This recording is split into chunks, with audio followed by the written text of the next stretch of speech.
Почитувани граѓани, почитувани представници на медиумите, на прав пат сме, бидејќи 30 години зборуваме за членство во НАТО алијансата, денеска одбројуваме за полноправно членство. И денеска нашето членство во најмоćниот воено-политички сојуз е реалност. 70 години по основањето на алијансата, стануваме 30-та најмлада членка на НАТО, но еднаква и рамноправна, со шанса да влијае, со шанса да говори и со шанса да одлучува. 25 земји членки на алијансата ги завршија ратификационите процедури во нивните парламенти и денеска ми е задоволство што можам да честитам и на навистина брзата ратификација од страна на Соединетите Американски држави со убедливо мнозинство од 91 глас за и само 2 против. Денеска можеме да потврдиме дека успешно ја реализиравме една од двете најважни стратешки цели на граѓаните на оваа држава. Цел за која што се зборуваше 30 години, а сега гледаме дека е на чекор до исполнување. Овој успех не падна од небо. Не го добивме на подарок од никој. Овој успех го заслуживме и овој успех го одработивме. Прва должност на секоја одговорна влада е да ја одржува својата земја безбедна и да ја одржува сигурна. Сите ние знаеме колку беа лоши состојбите пред само 2,5 години. Изолирана држава, меѓународно менаџирање на внатрешна политичка криза, силна конфронтација внатре во државата, НАТО и ЕУ беа мислена именка, имавме критики и од домашниот и од меѓународниот печат за неслободни медиуми, за киднапирани институции, за страв и за неизвестност. Денеска навистина сакам да ги обележам оние успеси кои што ги реализиравме во овој релативно краток период од 2,5 години. Токму во делот на најважните и најтешките области, а тоа е сигурност и безбедност. Должност на секоја влада е да ги остварува задачите околу кои општеството се обединило, кои се одраз на неговата кохезија. 30 речиси години граѓаните на оваа држава говорат и бараат членство во НАТО. 30 години политичките партии беа можеби разединети за многу други работи, но обединети во прашањето на членството во НАТО, дека ова е стратешка, клучна цел на државата и нејзините граѓани. НАТО е алијанса која чува под својот безбедносен чадор 1 милијарда луѓе.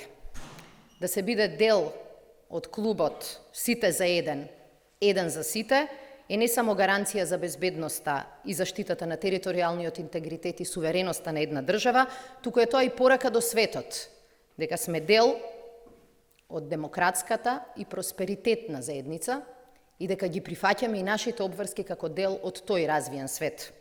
Да се биде дел од овој клуб е предуслов за раст на економијата и тоа го видовме веќе и минатата година.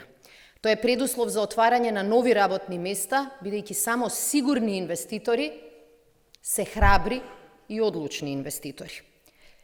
Да се биде дел од овој клуб е еднаква шанса на нашите домашни компании да учествуваат и на големиот НАТО пазар на рамна нога и со исти праве и обврски како останатите фирми, компании, предпријатија кои што го споделуваат овој пазар.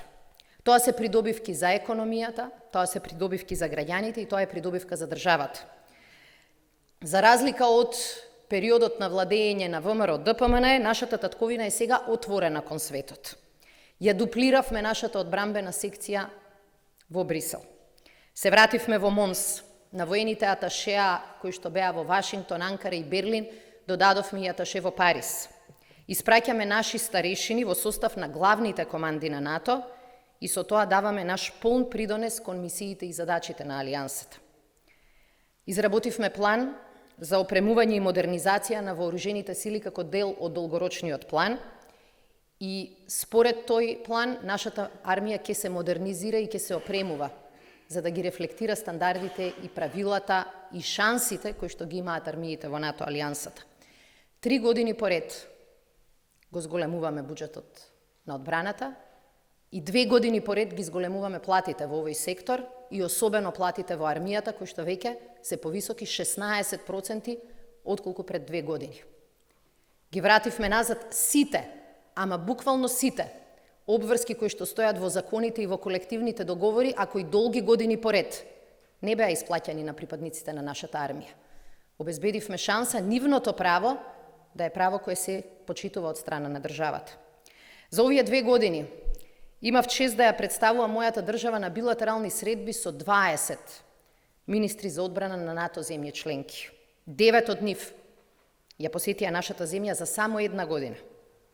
Имавме 2 официјални посети на Пентагон. Во нашата земја повторно, за прв пат после 2004 дојде американски секретар за одбрана, меѓутоа дојдоа и германскиот министер за одбрана, турскиот министер за одбрана, романскиот, бугарскиот, грчкиот, албанскиот, хрватскиот, словенечкиот и така натаму и така натаму. Ова меѓународно внимание кон нашата татковина не беше возможно пред 2,5 години.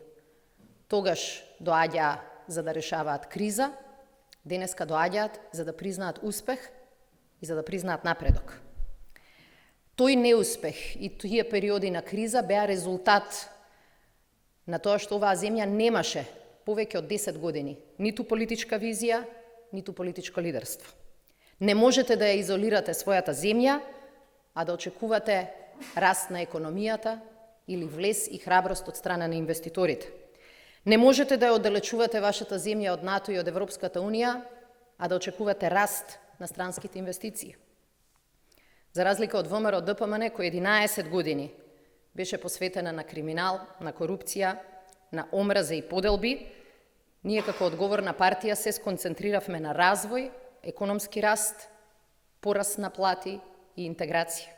Нудиме политики кои им служат на граѓаните, политики кои обединуваат, а не делат, и кои водат напред на правиот пат. Не ги лажеме нашите граѓани дека ќе уриваме тоа што со тешка мака оваа земја и овие граѓани го сработија, како што тоа го прави, за жал, ВМРО ДПМН. Не собираме поени со ветување дека ќе ја враќаме земјата назад, како што тоа го прави опозицијата. Не нудиме враќање во историјата, туку нудиме перспектива за утре, за иднината. Единствениот пат кој води натаму е пат со одговорни политики. Заедно со граѓаните на 12 април ќе потврдиме дека оваа држава останува на правиот пат. Ви благодарам на вниманието и повелете прашање.